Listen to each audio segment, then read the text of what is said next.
So, hello and welcome to this conversation about untamable women and probably many other things.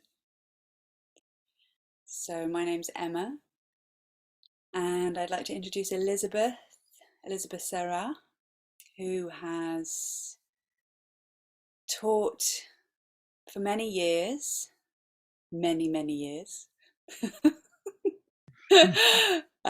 in the UK and Spain and the States, sharing her deep passion for intimacy, and that intimacy with the self and intimacy with our true nature, which brings us into intimacy with all things and non-things. Mhm. She's a mother. She is a witch. She creates magical spaces where all sorts of things can happen. In fact, you need to expect the unexpected. But she's, in my experience, an incredibly compassionate and an amazing force of trust that trusts in something that is way beyond our comprehension as human beings. And in that way, complete magic happens in the spaces that she holds. So that's a little bit of an introduction. Welcome, Elizabeth. Oh, thank you, Emma. What a beautiful introduction of me. Thank you. And here we are. Here we are. So I would love for you to share a little about this series of workshops for women that are going to happen very soon. And as yet, the location isn't completely confirmed, but we think it's in London. But this is also a mystery.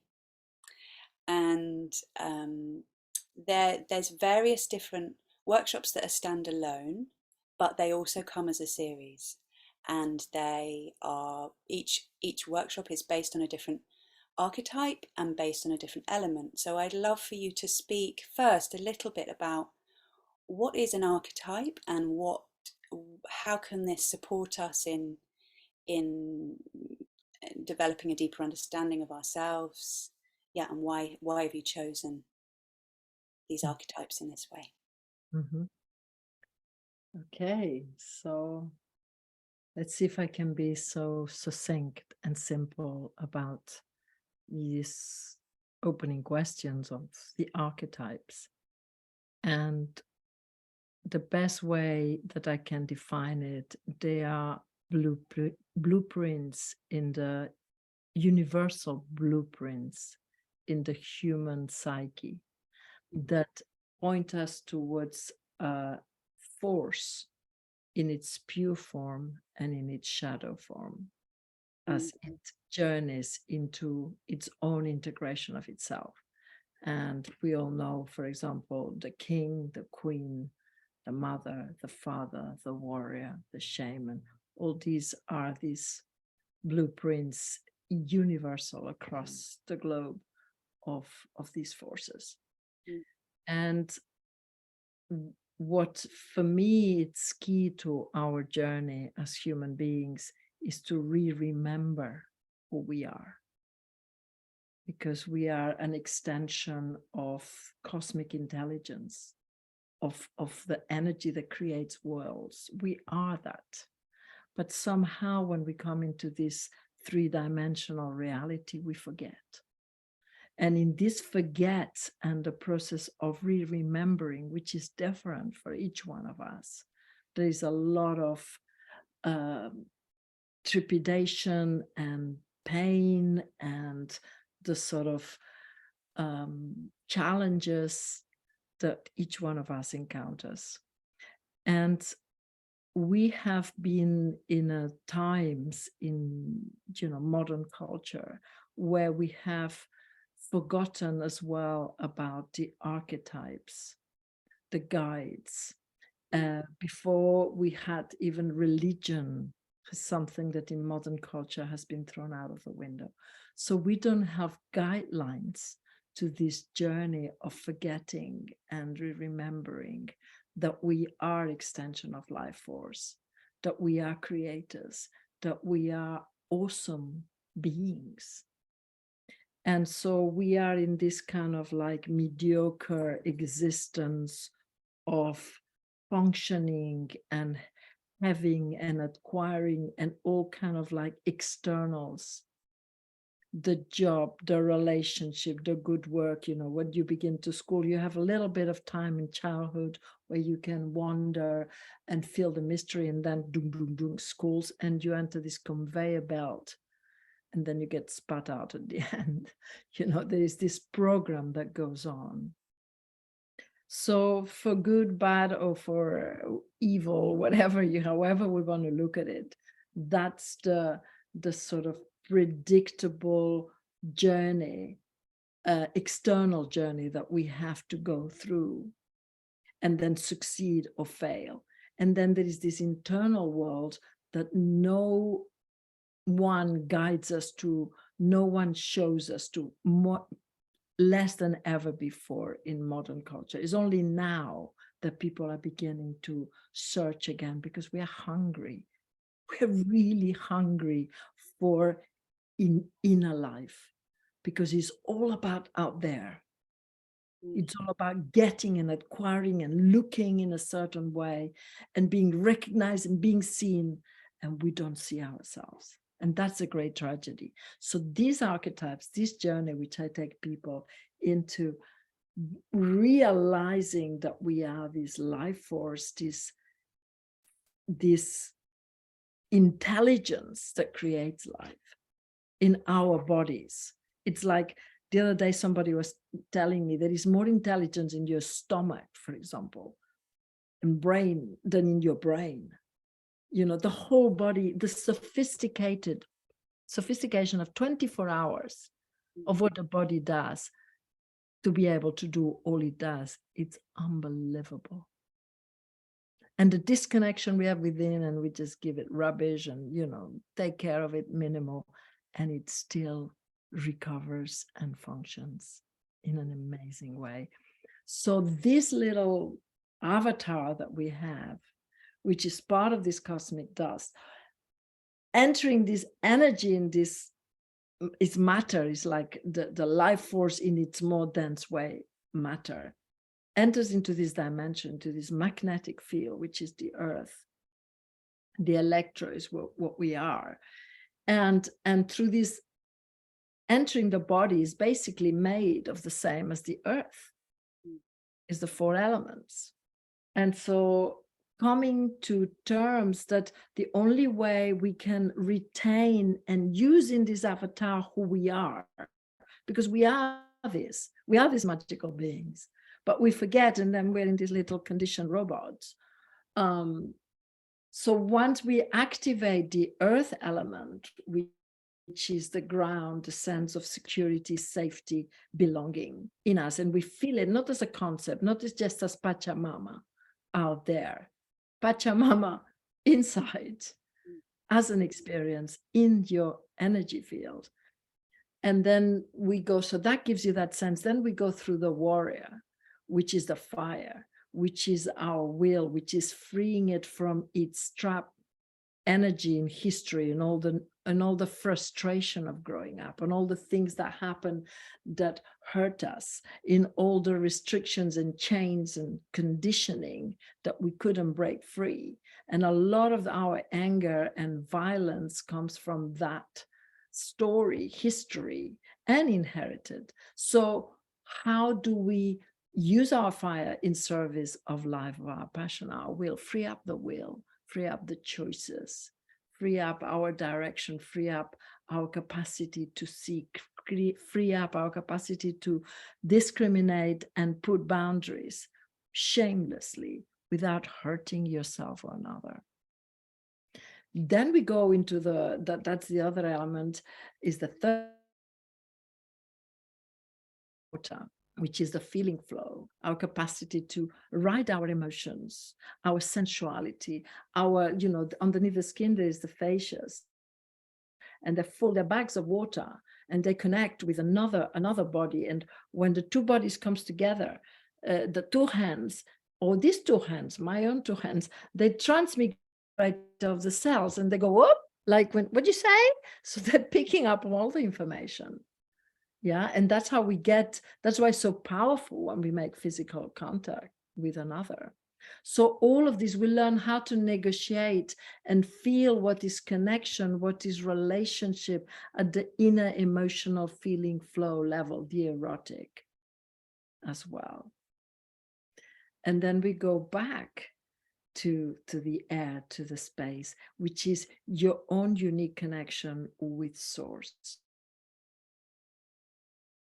to be able to receive guidance, to read into the fields, to manage energy, which I believe is one of the main reasons that we are here in this third dimension, is to be able to learn how to manage energy, because we are magical beings. How can we not be? I know it doesn't look like it many times, because we are so restricted in our little identity and survival strategies, and our need to escape, because it's painful to have forgotten who we are. But when you begin to have glimpses and remember, you realize that you are super powerful being, but not power in terms of what we know power to be, which is fear, domination, control, because of a profound insecurity inside. The power that actually creates life force, that creates worlds, that is in service of life, is the power of being able to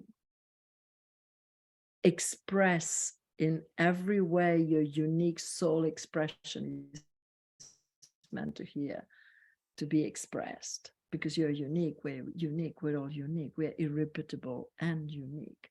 So this is my passion. It's like, I feel like I come from very early age. I had a lot of experiences of remembering, like many of us, have had experience, but for me it was like an ongoing process of living in this remembering. And I started when I was a very early age. And then my whole journey, my personal journey, and why I struggled to be in this dimension, was how do I integrate that? How do I live that from my conditioning as being woman, my conditioning that I inherit from my family, from my culture, and what I made up myself in order to survive all of this. And that's been the journey. And I'm sharing what I've learned, the journey of incarnating our exuberance, our radiance, our love, our joy. We are such ecstatic, joyful beings.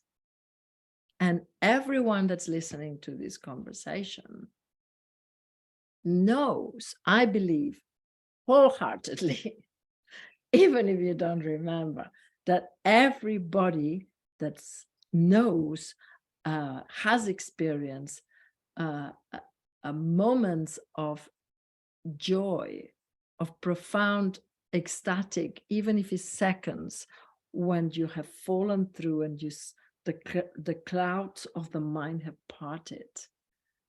Even if it's through a substance, or when you were a child, maybe you don't remember, and you feel like a joy inside for no reason, not because you got a lottery or because you got a new job, a new car. That's, that's a confusion often.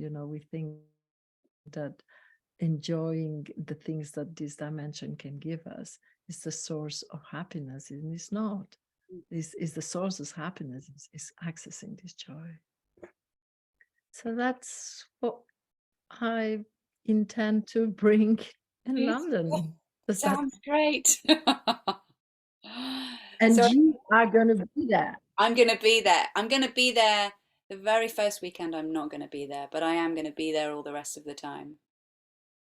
So I'm hearing that you're offering people a map. a map to Yes, remember who they really are, and knowing of that, of who they really are, brings them back into a state of effortless joy, and that's actually our birthright. Yeah, beautiful. beautiful. And freedom. And freedom. And freedom. Freedom is very important to me. Yeah. Freedom is very important because we have two drives in our psyche: the drive for safety and security and love and company.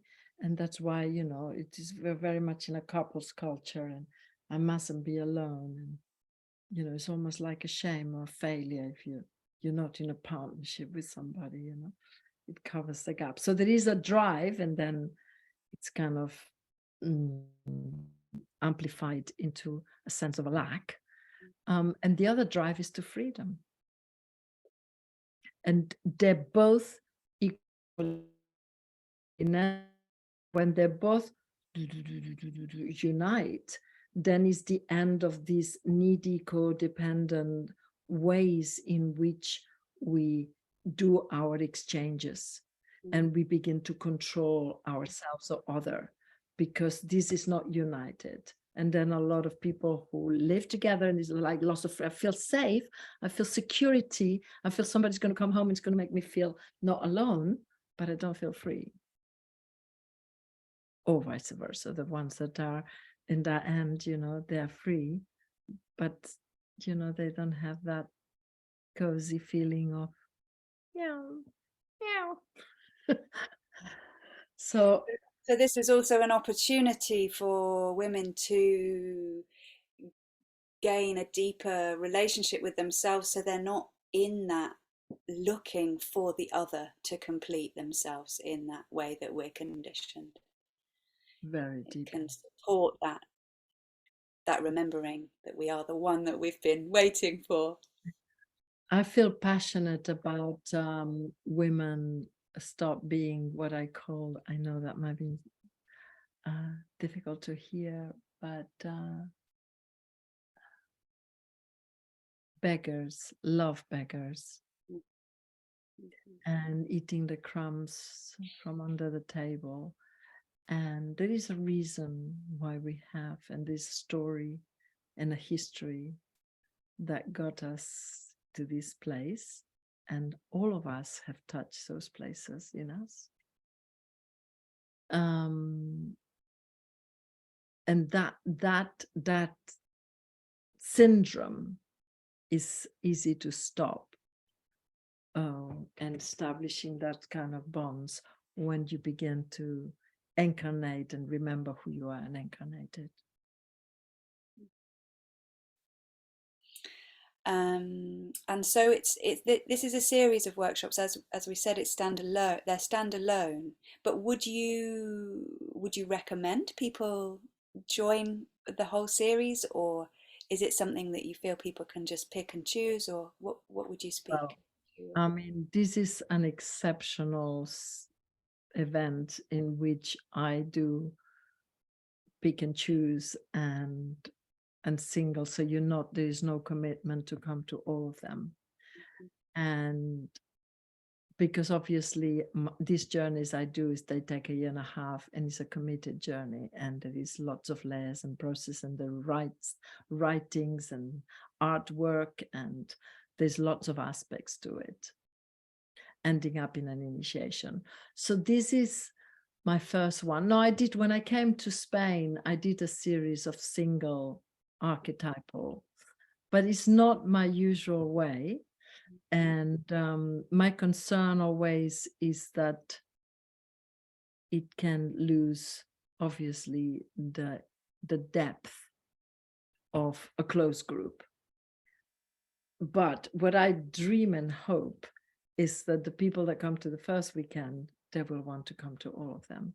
We might have new people joining, but there's going to be a core of people who are going to do all the archetypes. So what you're saying is people will probably just try one and want to come to all of them. Yeah. And certainly from my own experience of your work, I would absolutely recommend signing up for the whole lot straight away. because there's an intelligence in working through the elements from the earth to the fire to the water and to the air. Mm. Yeah, So I feel like that's all that we that's need all we need to say for tonight. Yeah. tonight about this adventure, which I feel personally excited because I'm going back to England, Mm. where I lived for 24 years, and I have a great love. And London is where I did my back then psychosynthesis training, and I lived for once a month for 7 years or something like that. So I have a great love for the city and for England. So that's one of my personal, you know, uh, exhilaration to be able to go back there and bring once again my passion and my love. Mm. So, Thank yeah. you, Elizabeth. Thanks to you, Emma, for accompanying me in this journey and for interviewing me, so that other people can see what they're coming to. So have a beautiful weekend ahead, and we'll meet soon. Bye. Bye, darling.